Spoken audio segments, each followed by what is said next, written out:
The cases are increasing, and the latest is the senior minister, Yao Osafo-Maafo, is among 891 new COVID-19 cases reported by the Ghana Health Service, sending the country's cumulative case count to some 21,968. Already, the Ghana Health Service says the nation is recording an average of some 400 cases daily. This is a source of concern, as the service says it is also an evidence of non-adherence to the COVID-19 safety protocols by the general population. The Director General of the Ghana Health Service, Dr. Patrick Aboagye, has been briefing pressmen on the latest figures.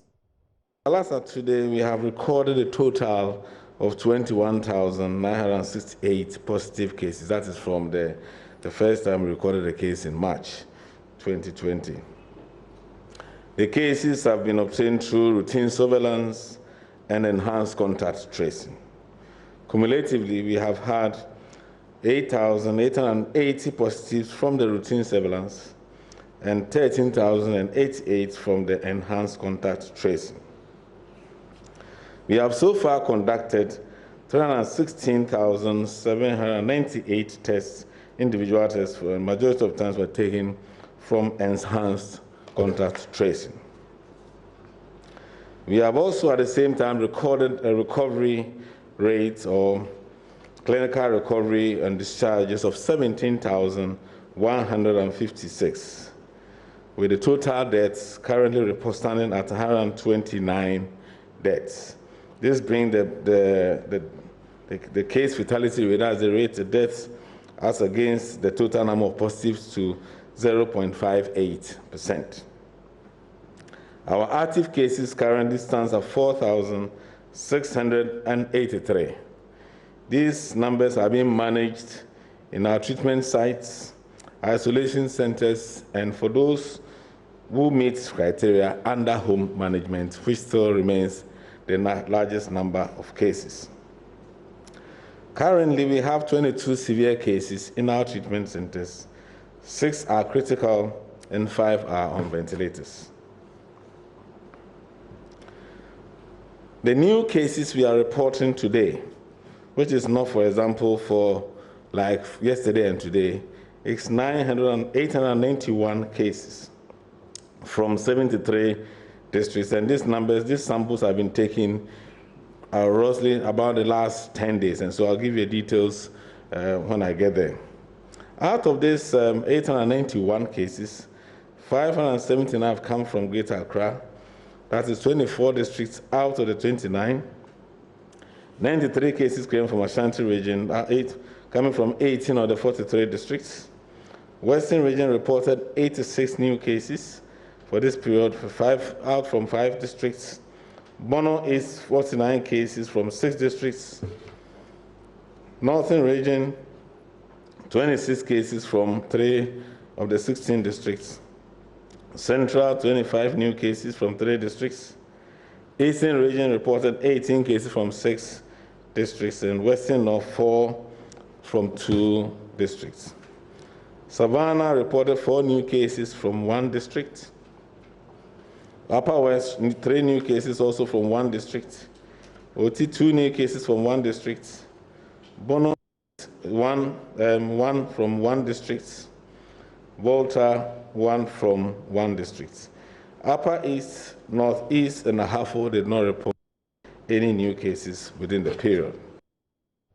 At the briefing, the Information Minister, Kojo Oponkroma, also informed journalists about the COVID-19 status of the Senior Minister, Yao Osafo-Maafo.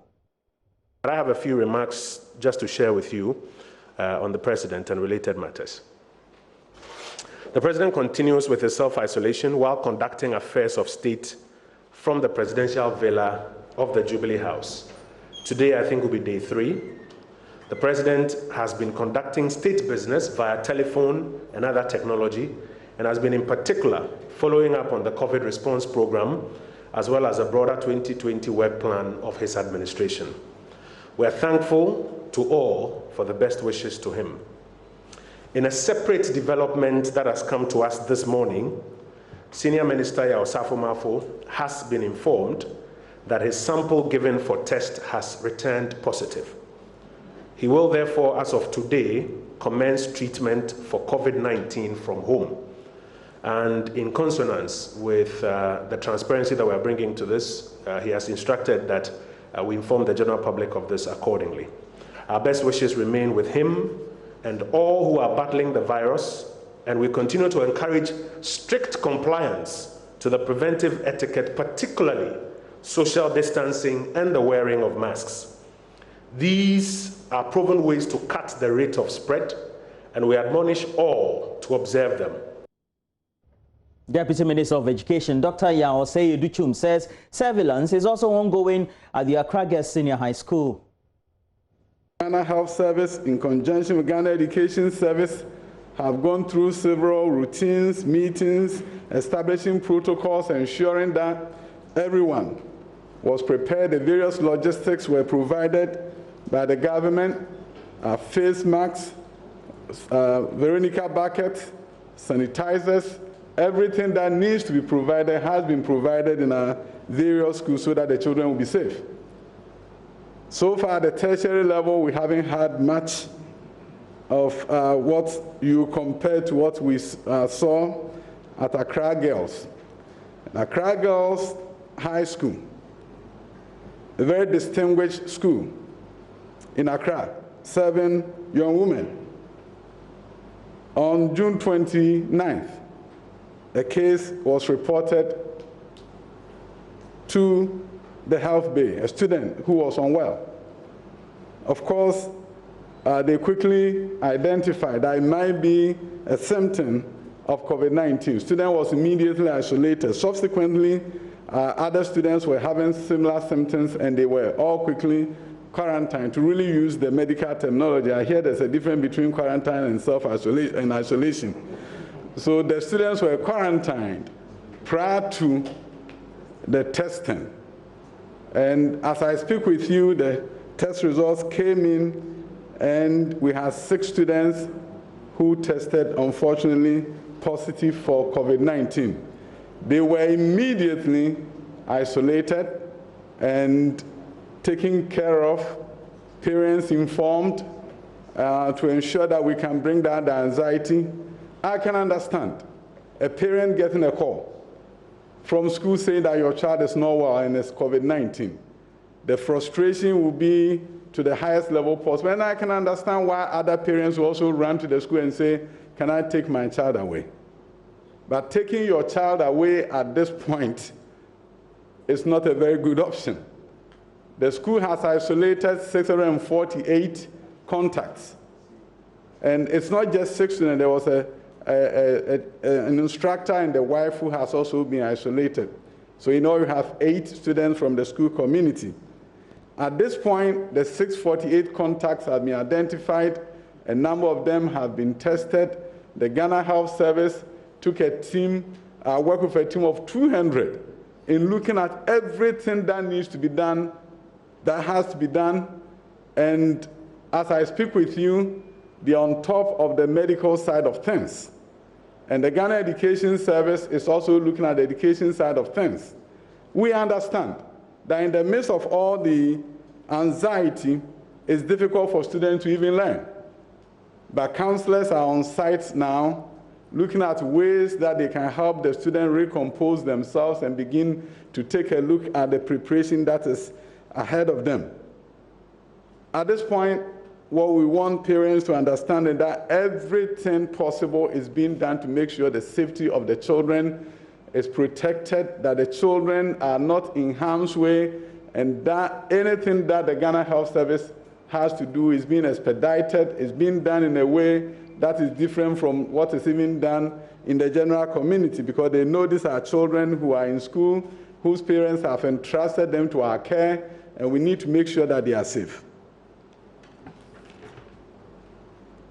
The school has 701 final year students and 459 second-year gold track students. The gold track students were those who had to be in school because at the time of the school closure, they had not spent enough time in school to catch up with those that were on green track. So they were called back to school together with the final year students. The Ghana Health Service The Ghana Education Service conducted a joint inspection of the school. They have access to continue to heighten the awareness in terms of physical distancing, in terms of the...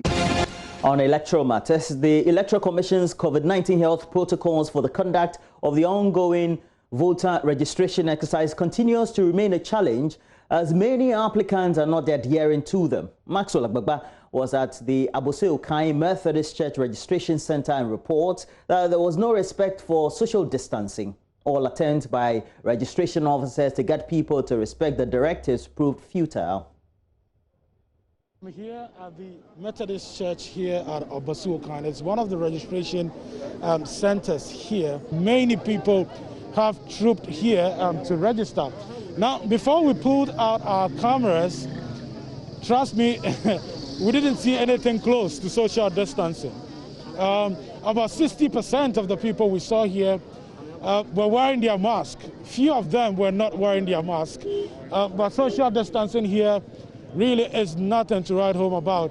But I have the assemblyman here with us who is equally concerned about the situation. I'm very, very concerned. That's why I'm outside here to organize them well. So that's what I'm doing, and you just came. So that's what I'm doing. The social distance has to work. So that's what I'm outside. I'm checking those things. So I've set up with my unit committee members, talking to them. But it's true, the marks, and I've organized some of the marks. So if some don't have the marks, I've been giving them. Let's get closer and speak to some of the persons here on the ground. General Secretary for Ablekuma Central Constituency, NDC. The issue of social distancing is another issue. As for socialization, fine, but the distance is not there.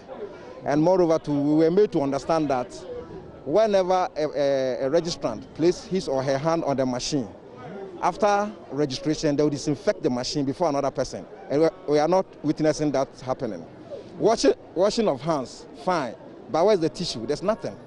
So what they promise us that they will do to prevent the people from contacting the COVID-19 is not happening here. Look at the distance, look at the line. Everybody is packed. You are the MPP party agent here? Yes, please. Yeah. What's your name? My name is Nane Kwama. Okay. Are you satisfied with the process so far? So far, I'm satisfied. The only observation that I had is the fact that the nurses who are supposed to be here and be taking the thermometer check, will be doing the thermometer check. You don't see them around. When they come to, they will just be, frolicking around. You don't see them doing what they are supposed to do. That the social distancing protocol is being observed here, especially when you enter inside, but not outside. The registration is not taking place outside. It is inside. So those outside, it is the security officers who are supposed to ensure that there is appropriate social distancing. The EC officer, as you can see, is clearly frustrated about the situation here at this particular registration center. That is the situation here at the Methodist Church at Boakye. It's like they run out of tissues here and then liquid soap. I don't know how this gentleman is going to wash his hand. He's going to clean his hand after. How are you cleaning your hand? Are you using a handkerchief?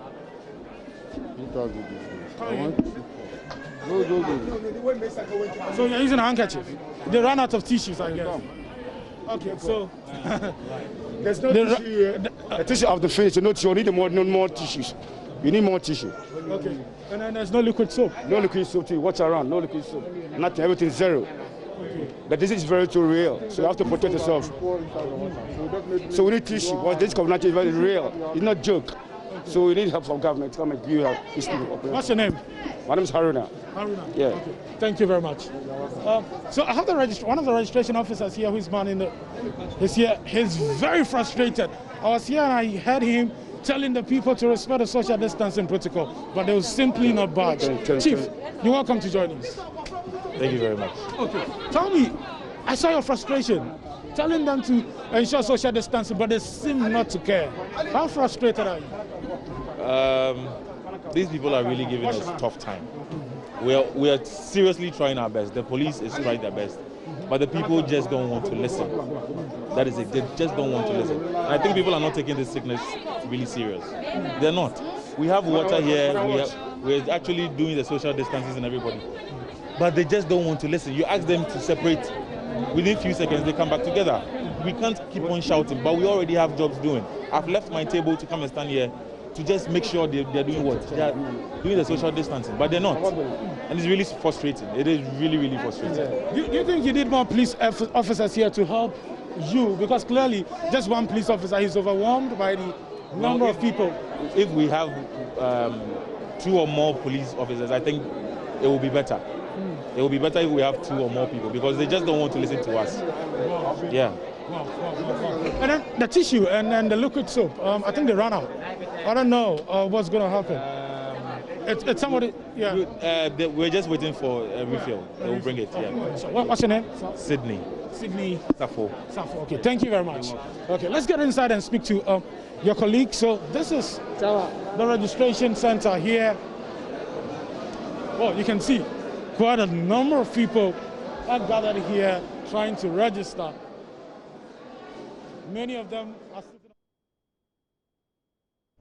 Well, to take you to Boakye region, where an MPP party agent at a registration center in the Akan constituency was assaulted by some individuals after he challenged their eligibility to be registered in the ongoing registration exercise. Francis Agoson claimed he had received threats after raising the objections to the identity of the individuals believed they were Togolese who shouldn't be allowed to have their names on the electoral roll.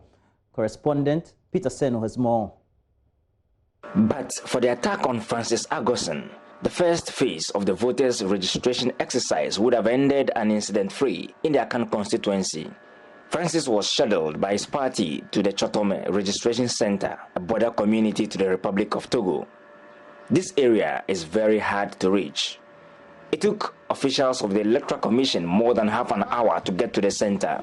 Are you sure you cannot go? Jump.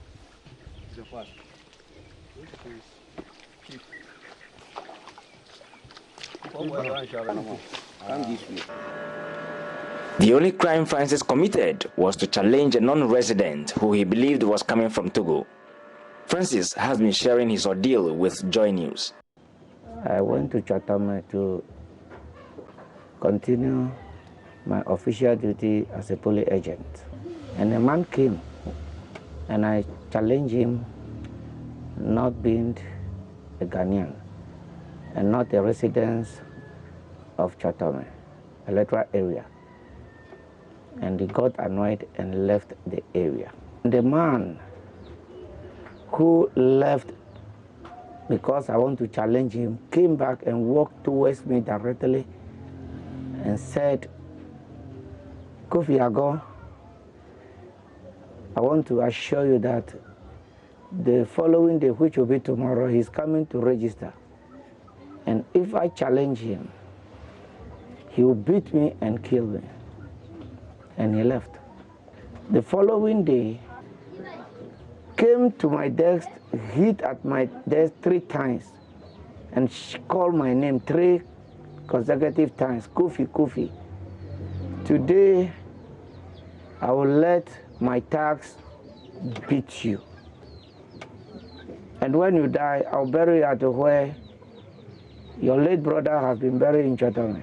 And the rest of the 2 held me, pulled me out of my desk, started beating me. Francis also has this advice for his colleagues of the political divide.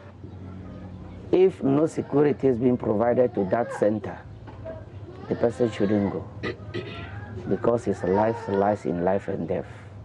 The regional police commander, DCOP Polity, is warning residents in the region, adding the police would act without any political considerations. Nobody can take the law into his hands, just as I said. And so if you flout the regulations, we will deal with you. The regional minister, Owusu, has also been visiting some registration centers to apprise himself of the situation on the ground. He is appealing for calm as the law takes its course. Whether you are national or not, the law requires that you should behave responsibly. And therefore, anybody who engages in any unlawful act will be arrested and prosecuted, because we want to live in a state of law and order. We believe that to ensure security, the law must be enforced. People must respect the law. So I'm appealing to all citizens that there is a need for all of us, you see, to be law-abiding and to follow the regulations as laid down by EC. If we don't understand anything or we are in disagreement, we should express it in a very calm manner. I mean,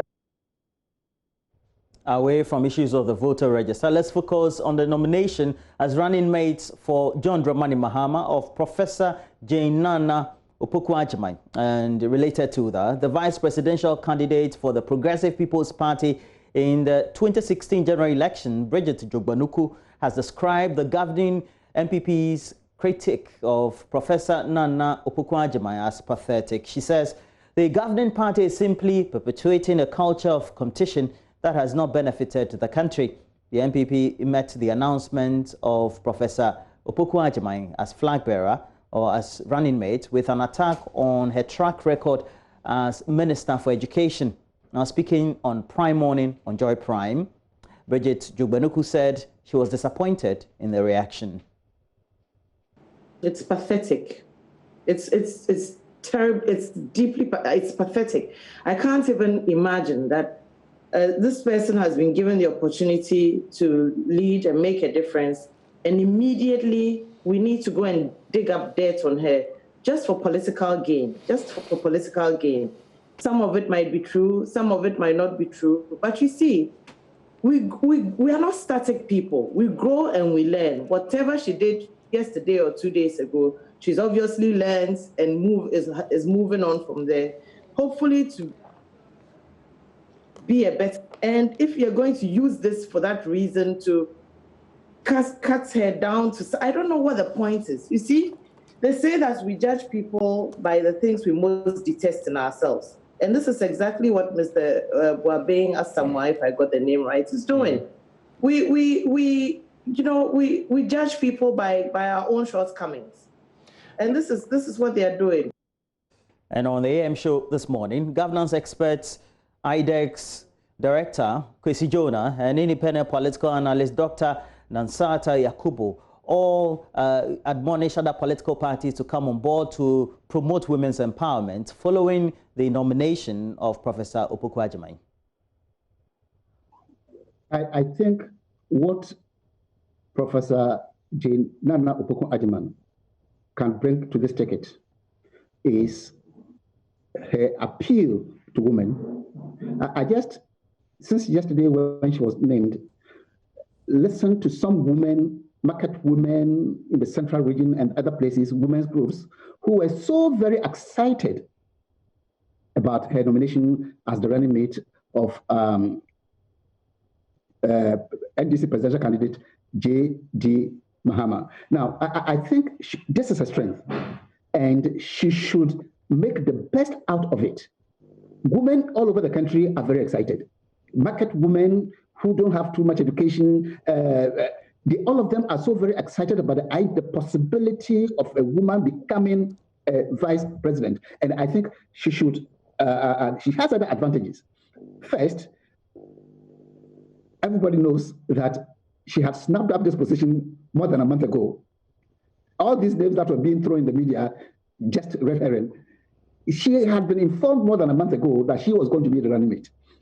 And so it's particularly based on the fact that she has a very close working relationship with His Excellency J.D. Mahama. The personal relationship between the chemistry between the two of them, very, very strong. And this means that they'll be able to work closely together in the event that they win. You remember, some vice presidents have always complained that they were sidelined. In this case, it cannot happen because the two of them are so very close. They have excellent working relations, and it's not going to happen the way it happened with other vice presidents. Then the second thing is, if you look at the woman, her very impressive biodata, you are overwhelmed by her humility. Just go through many achievements, and you cannot imagine how a woman who has achieved so much in her life can at the same time remain so very humble. That also appeals to a lot of people. Then the third thing is, this is a woman who has been a vice chancellor of a university. This is a woman who has chaired Wesley Girls High School board. I don't think it was out of the blue. For me, last year, I mean, if you've been following some of the discussions on the call about running mates, in April last year, we made the call and we put Professor Nano Pupajima ahead of a pack of other women. And we made this call based on the fact that from independence, we have 12 male running mates. The parties have never considered a female running mate. When we say the parties, we mean the two front runners, the MPP and the NDC. We've had other parties, yes, using female running mates, but those parties themselves have problematic party structures, are not politically savvy enough. The landscape for them has not been robust enough. And that has nothing to do with the women who were selected as female running mates. So for me, as a political analyst and a political watcher of elections, this has not been out of the blue. What I think the NDC is trying to do is to restore a social order. If you look at the participation of women in elections, women have always been the structure on which most of these parties have built their campaigns, have built their structures. Yet when it gets to this executive decision-making, women are conveniently left out of the powers of corridor within the internal party structures and also even in the national body politic. So I think that for me, this is a first. When we say a first, we are not discounting any other political parties' employment of women as female. What we want to say is that this time, the role of a woman as a ticket cannot be discounted. Well, to help us broaden the discussion beyond the realm of politics is a foremost gender or women's advocate, Rashida Adams. Now, good afternoon to you and thank you for joining us. If you look at the nomination and what the reactions have been so far, how do you think this is going to further the cause of women in getting into general mainstream politics, but also other spheres of entrepreneurship and the general society?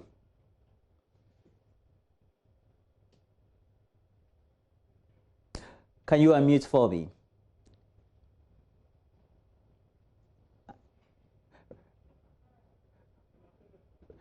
Rashida, unmute. Please, can you unmute your sound for me, please, Rashida? Right. Okay. Okay. Can you hear me now? Yes, please. Please go ahead. Yes. Obviously, yes. Like I was saying, obviously, this is a historic occasion. The NDC has shown a lot of good faith towards the women of Ghana by doing this. I think that for many women and girls, actually before this nomination, a lot of women, a lot of people were not very enthused about voting in this year's election. The COVID-19 aside, people just have developed a general apathy towards the two strongest political parties. And this move seemingly, at least from what we are seeing on social media, seems to have neutralized that apathy. And now, all of a sudden, a lot of women, a lot of people are interested in registering and casting their vote.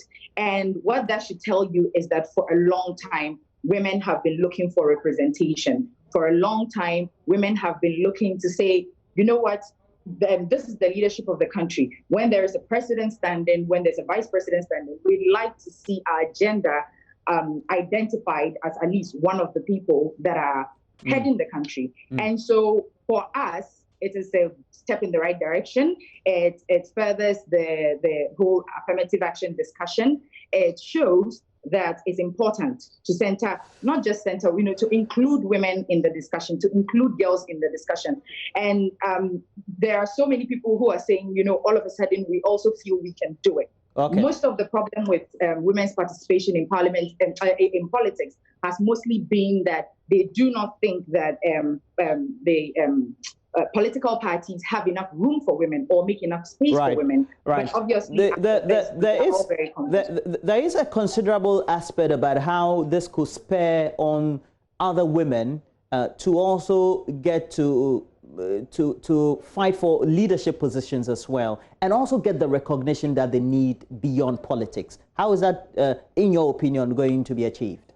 I do believe this. I do believe this is a possibility. I do believe that from how women see other people supporting this particular vice presidential candidate, and from how she will help in the campaign, and how, say, the party will hold her, it will give other women the courage. Because look, there's not like women are not interested in positions of power. The thing is, we are always very afraid that if we come out and we are being attacked, the parties, whatever parties we are representing, are they going to be there for us? Are they going to defend us? Are they going to ensure that, we are, even if we are being attacked, it is in a fair way? Okay, and so if this particular Professor Jane Nana Okukarajimine, obviously her nomination has shown that the NDC is ready to partner with women, is ready to have women at its forefront. And I was just telling someone yesterday that this is a huge gamble for John Mahama, because obviously we haven't tested this before. This is uncharted territory. You bring a woman as a vice presidential candidate. We don't know how this could go. This could go very well for the NDC. This could also go very bad for the NDC, depending on depending on the people who are going to vote and what they think of having a woman as a vice presidential candidate. But I said this also, that win or lose, President Mahama would go down in history as the person who gave a woman a chance to lead in one of the biggest political parties in Ghana. Well, thank you very much. Leading gender activist right here in Ghana, Rashida Adams, helping us broaden the discussion beyond the political sphere. But moving on, we have our mainstay, and it is our landmark election program, the Ballot Box. And it's back on your screen, this electioneering once again.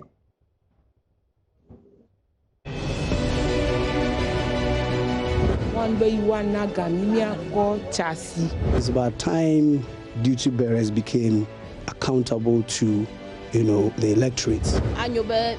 Platform. We are looking up to the day that we will come face to face with the duty bearers. As a media, we have a critical role to play. Join the train as we make our first stop at the forecourt of the Hohoi Old Municipal Assembly office in the Volta region. Find our ballot boxes in front of the Hohoi Central Police Station, the Hohoi Municipal Assembly, Bando Municipal Assembly, and the Afajoto Police Station, and drop in the issues that will inform your voting decision this year. Join us for the live community interaction on Friday, the 10th of July 2020, between 5 and 7 p.m. on the premises of the Old Municipal Assembly, Hohoi. This event is strictly by invitation. The Ballot Box, brought to you by your election headquarters and the Star Ghana Foundation, supported by DFID and the European Union. The Ballot Box on your election headquarters.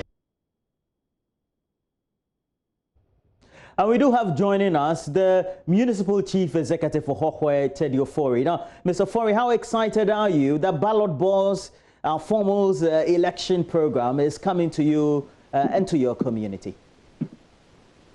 Yeah, that's good. How excited are you that this is coming to your community, and what are your expectations? Well, I'm very happy you are organizing a program like this to help educate the public, the electorate, ahead of the general election. I think I am personally happy because it will give us the opportunity to maybe interact with the populace. I know, and I'm very confident that the people are happy that we are delivering on our mandate. So on that day, I'm expecting that people will come and then share their opinion about what they have seen in terms of development in Hohoi so far. If you look at how the electioneering is heating up, how is it like in your community, in the municipality that you administer?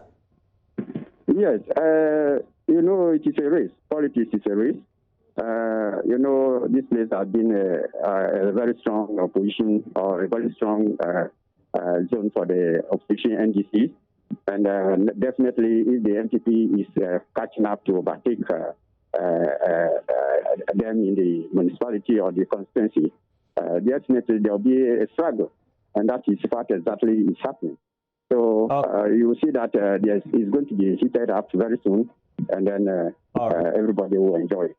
Well, thank you very much. And speedily, we also have to appreciate your reaction to our interaction. Thank you very much. Teddy Ofori is Municipal Chief Executive for Boakye, and make sure you stay tuned from now to Friday when we bring you the edition of Ballot Box coming to you from Boakye. We'll bring you all relevant updates. But in the meantime, we have to take a break. When we come back, we'll bring you the latest business stories.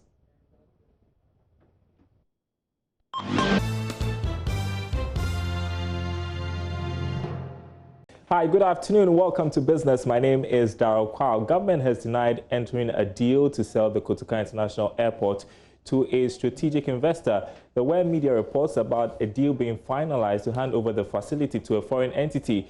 Charles Aite has more in a statement issued by the Aviation Ministry. The Aviation Ministry has been hit with series of allegations that it is with the backing of the presidency considering a forward sale of the Kotoka International Airport to Turkish firm Tafsuma Consortium. But the sector minister, Joseph Kofi Ada, in a statement floored these allegations as he clarified that the purpose of Tafsuma Consortium is rather to improve service delivery and expansion of infrastructure at the KIA under a proposed strategic partnership agreement with the Ghana Airport Company Limited. According to the statement signed by the minister, an executive approval was granted by the president for the ministry to facilitate the engagement of the strategic partners. So far, the set time for the execution of this partnership is unknown, as excerpt of the statement indicate, quote, neither the ministry nor the Ghana Airport Company Limited has yet formally started any process of engagement on the subject matter with any stakeholder or partner, unquote. It said the ministry would continue to constructively engage its agencies and stakeholders in matters affecting the aviation sector, with the ultimate aim of achieving the president's vision of making Ghana an aviation hub in the sub-region. Now, the Coalition of Aggrieved Customers of Men's Gold has reiterated its call on government to pay their locked-up funds. At a press conference in Kumasi, the group called out government's lackadaisical approach in dealing with their issues. They're also asking to be paid from the consolidated fund. From the consolidated fund before the end of October 2020. 2, government asked the payment of our money in the 2020 mid-year budget for payment before 31st October. 3, propelling, confiscate all assets of number 1, sell it and return the proceeds to the state coffers. 4, we are, however, open for further discussion on the aforementioned issues by government relevant agencies. The media, all what we are saying, or the reason why we are gathered here this morning, that there is no peace within our houses. There is no food on our tables. People are dying. People are dying. Over 56 customers of Men's Gold have died out of this issue. And we are calling government, we are calling the state institution that they should be up and doing. We are citizens. We are not spectators.